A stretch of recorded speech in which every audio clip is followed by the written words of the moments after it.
Hi, I'm Nancy Roncke, and I'm lucky enough to be Grace and Aaron Roncke's mom. And this is one of our favorite children's books called Pete and Pickles by Pickles Read-Aloud, and it's all about perseverance and friendship. And I hope you like it as much as we do. Pete and Pickles by Pickles Read-Aloud. For Sophie and Milo. Pete was a perfectly predictable pig. He was also a perfectly practical pig and a perfectly uncomplicated pig. Being all of those perfect things, Pete might have run for the hills if he had known what was coming that night. The storm arrived first. Pete cut the evening's fun off early and went to bed to get the nightmare out of the way. The same terrifying, watery nightmare all pigs dream during stormy nights. For pigs are known for doing only one thing well in water: drowning. And that is exactly what Pete dreamt he was doing when a sudden sound woke him. The window was open. Pete pulled the lamp switch. Nothing happened. He had an odd feeling. Pigs are very smart in this way, that something was a little wrong.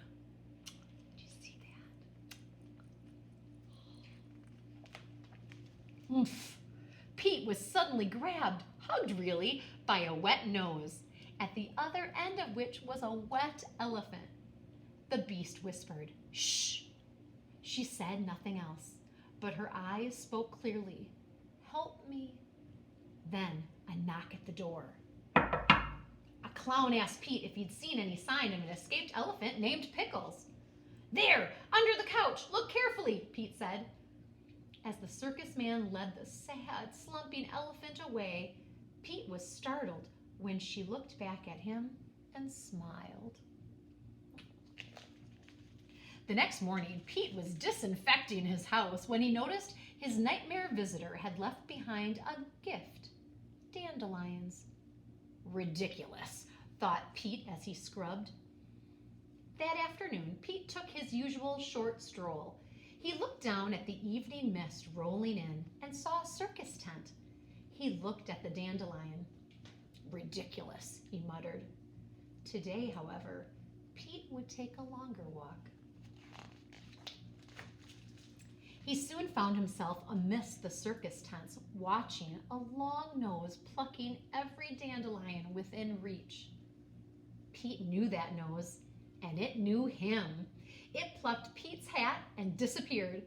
Seconds before Pete called the police, his hat was pushed back out. Improved. Pete looked in to see Pickles sitting in a very dark corner of a very dark tent, wearing a very locked chain. Pete suddenly, unexplainably, found himself reaching for the key. Now free and outside, Pickles dove to hide while a panicked Pete whispered, "Tea was on my schedule today, not elephants." Being a practical pig, however, he knew they needed a disguise. Something, anything. Pete thought fast. It worked. Too well. A policeman suggested dinner. Look at that disguise. The cotton candy is hair. They reached Pete's house by nightfall. A weary Pickles retired after making herself comfortable in a pair of Pete's favorite pajamas. Understand this: you have not heard snoring until you have had an elephant nap on your couch. Pete was a perfectly unpleased pig. Tomorrow, he thought, the big girl leaves.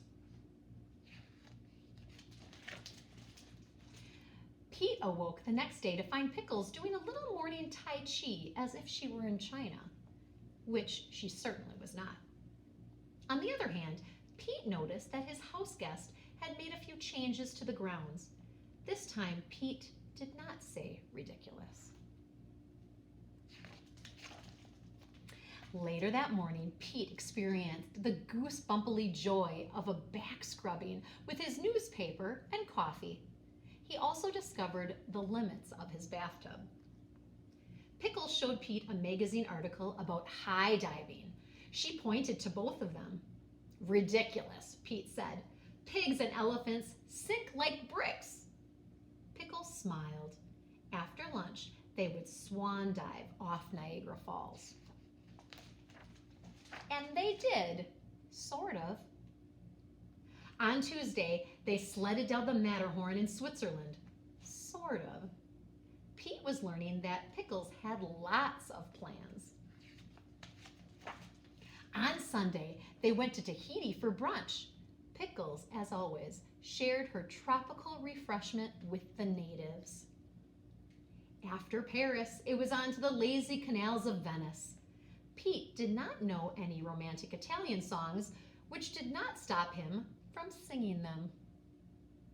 Pickles sniffed a fragrant Venetian lily and shared it with Pete in a manner nicely suited for elephants and pigs.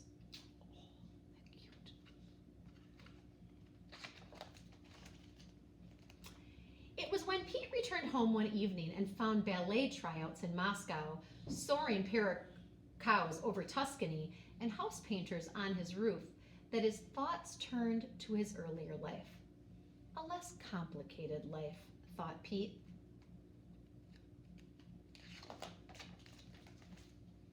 Soon after, Pete discovered Pickles getting into things she shouldn't have been in. He snapped.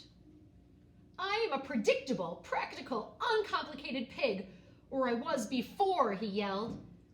As a shocked Pickles fell back into the bathtub, the last words she remembered hearing were the worst. It's time you probably left. Something broke. A pipe gushed water in a spewing torrent. The house filled while a panicky Pete screamed, Pickles, the mop, buckets, sponges, never mind, head for high ground.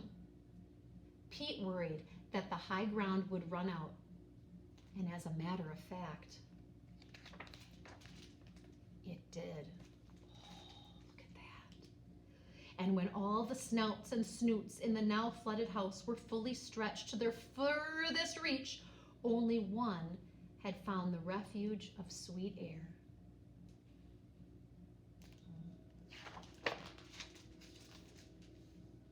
Pete clung tightly to the last open window. He looked down into the face of one far too heavy to join him and noticed, once again, as always, a smile. At that terrible moment, what occurred to Pete was not how his life had become so unpredictable, so unpractical, and so completely complicated with Pickles. No, what occurred to Pete was his life without her. That endless night would be the longest of all their great journeys, and when the fireman finally climbed to the window the next morning, he could not believe what he found. He found a very small pig breathing for a very large elephant. All night, every hour, every minute, every breath shared. When they finally emptied the house, the fireman looked down in puzzlement at the exhausted pair of sleeping friends. They tried, but could not pull Pete from the mighty grasp of Pickles.